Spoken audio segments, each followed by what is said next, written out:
Hello and welcome back to another commentary of Disney versus Marvel Villains War on round 10. Let's go! So we started with the first fight, DrFacilier versus Gambit. Well, after Facilier learned of the Queen Grimhilda's treachery, I think it was. Yeah, it's treachery. So Facilier travels back to New Orleans just to kill Big Daddy Libov. I forgot. I'm not good at names sometimes. Yeah, Libov. I need to rewatch The Princess and the Frog one of these days. Yeah, because, DrFacilier, if you've seen The Princess and the Frog, he's a very greedy man who just wants to kill, Charlotte's dad so he can get all the money. In exchange for many souls of New Orleans for the friends on the other side, since, they're not really his friends. They're just beings that he worshipped like a cult. In a way. Oh, we see Gambit is in the parade, spots DrFacilier, and makes a distraction to get everyone to run away! It's like, dang it! Dude, you were this close. I mean, shouldn't you just kill him already? I actually like this fight right here. It's basically a fight between two card players. I mean, they both play cards, of course. I mean, DrFacilier has the cards. Even Gambit has cards. And it seems like Gambit has DrFacilier's talisman. And smashes it. Uh-oh. Looks like he's gonna be trapped on the other side now. Bye-bye, Facilier. See you on the other side. No remorse. And next fight is Lady Tremaine versus Mr. Sinister. Sure it's not Master Sinister? Oh, Mr. Sinister. Okay, so fearing Lady Tremaine's betrayal, the Queen sends Tremaine to take on an old rival of Magneto, which is Mr. Sinister. I noticed this is mostly the footage of...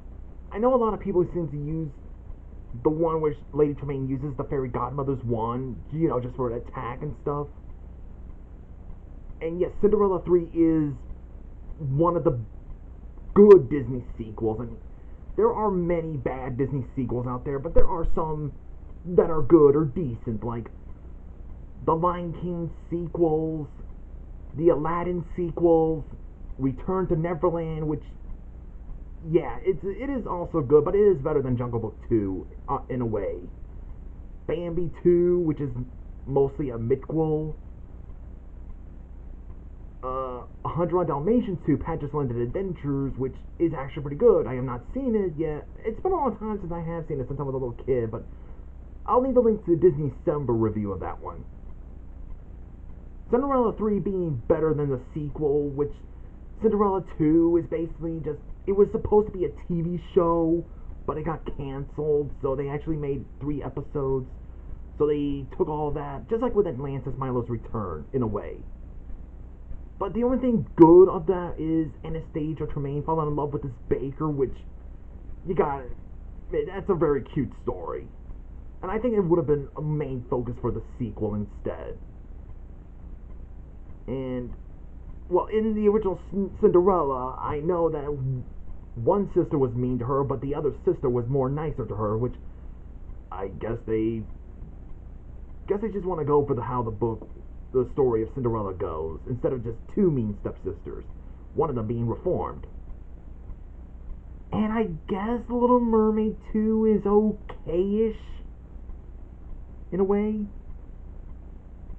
I'll leave the link down below to Cinderella 3 A Twist in Time, Disney December review, along with 101 Dalmatians 2, Patches London Adventure, Disney December review also.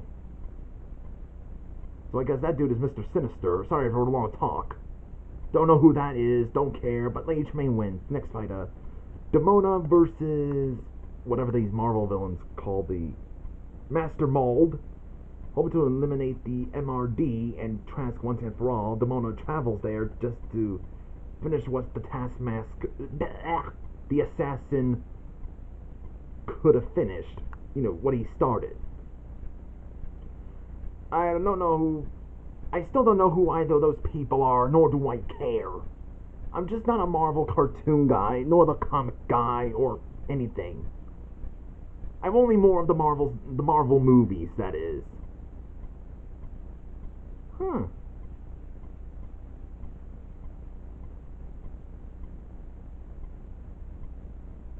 Yeah, these things look decent animation, I will admit.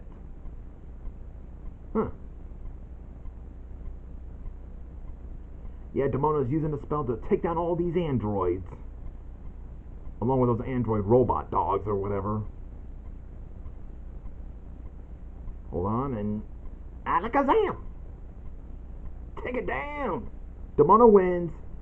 My favorite gargoyle villains, one of my favorite Disney TV villains.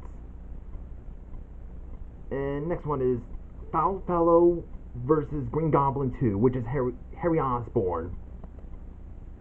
You sure it's not Negaduck and Astounding Gideon versus Green Goblin 2? I'm just saying that because, yeah. So Hobgoblin sends Green Goblin 2 to attack. Which is, of course, Harry Osborn. I guess it's like how, was that inspired by how Sam Raimi did with Harry Osborn? It's been a long time since I've seen the original Spider-Man trilogy. You know what, Tobey Maguire. Oh, wait, Gideon whacks him with the mallet. Ouch! Hey, where did that tree in the pond came from? Aren't they in the tower? Well, it's got a cannon.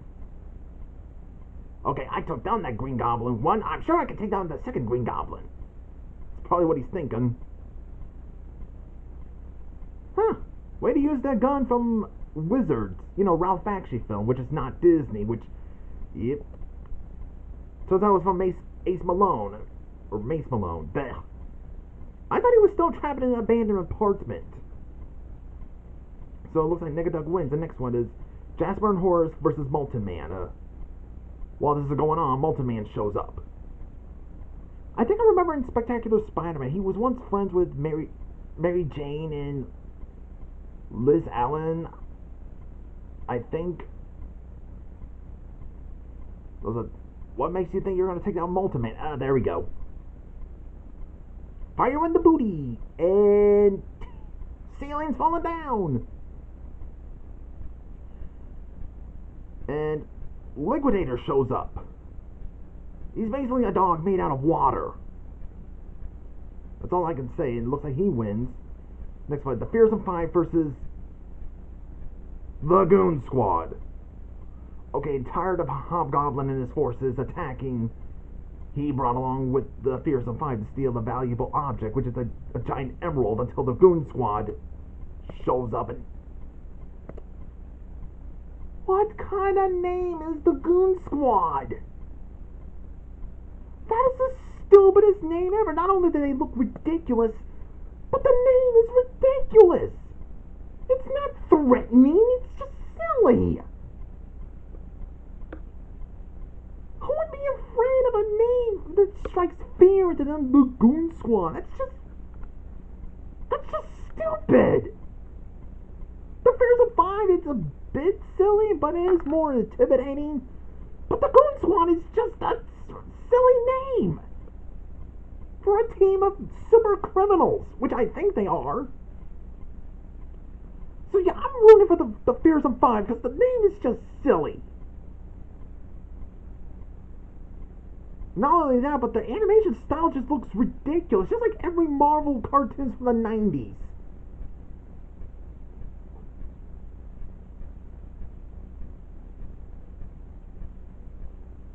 Come on, want to get Fearsome 5, do something.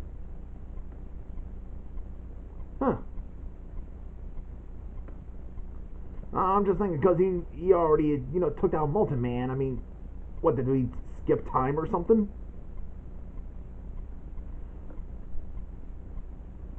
Yeah, that's just weird. Yeah. It was just a weird fight it was. The next fight, Negaduck versus Hobgoblin. So Negaduck arrives to take down Hobgoblin, who is, tired of him sending his forces onto him and his alliance. bombs away. Also, interesting fact, I also learned that Hobgoblin was voiced by Mark Hamill, which is interesting. Mark Hamill, the guy who was Luke Skywalker, Fire Lord Ozai, the Skeleton King from that Robot Monkey show. Hold on, and the Joker also is played as the Hobgoblin. It's interesting trivia when we get to learn stuff. Looks like Hobgoblin opened a portal which sucks Negaduck in. Bye bye, Negaduck. Hey, there's Nerissa's dragon. Well, if there's no animated footage of the dragon from Enchanted, might as well use one font I think is from the Little Mermaid TV show. Which is weird, because it looks so much like Maleficent's dragon form. Dang! Okay, 1, very good masking.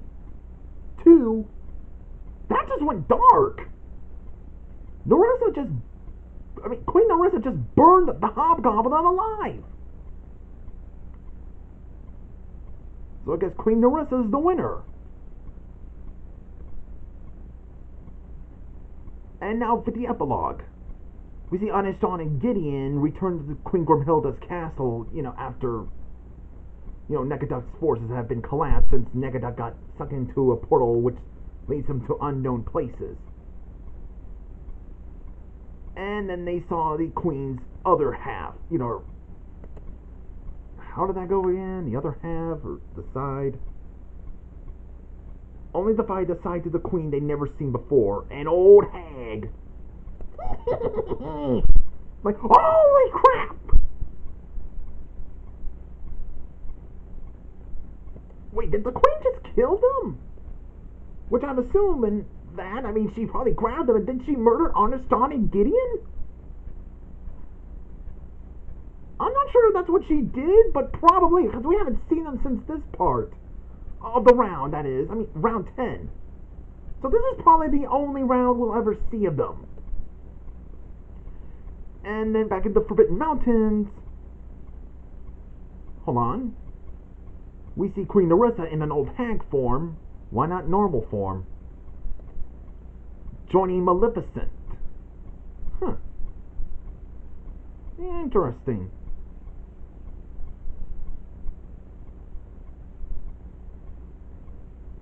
Since there are only a few alliance she has left, so might as well recruit her. Then we see Mace Malone arrives to the Palace of Justice, meeting with Red Skull and Frollo, which turns out it's the Chameleon. Oh, okay, so I don't know who that guy is, nor do I care, but I guess he's like a shapeshifter. I guess he's like the master of disguise or something. Which actually, the only Chameleon I know of is the one from Spectacular Spider-Man. He mostly uses the mask. That's the one who I should know and care. Which I have to question. Is he gonna be the Spectacular Spider-Man version later? I'm just hoping so, because that's a much better one. And now with that, Frollo would suggest that the time has come to take down Dr. Doom. Oh, about time. Now they're gonna attack Dr. Doom and his forces. And I really hate Nazis. I know they're supposed to be the Nazis from the Wasteland, but come on, I still hate Nazis. Captain Phoebus, what are you doing here? Yeesh! Looks like Dr. Doom spots all of this. Well, I think I'm going to stop right here, so, actually, there's going to be a long talk I'm going to talk about in the interesting part of the epilogue soon, so see you guys later.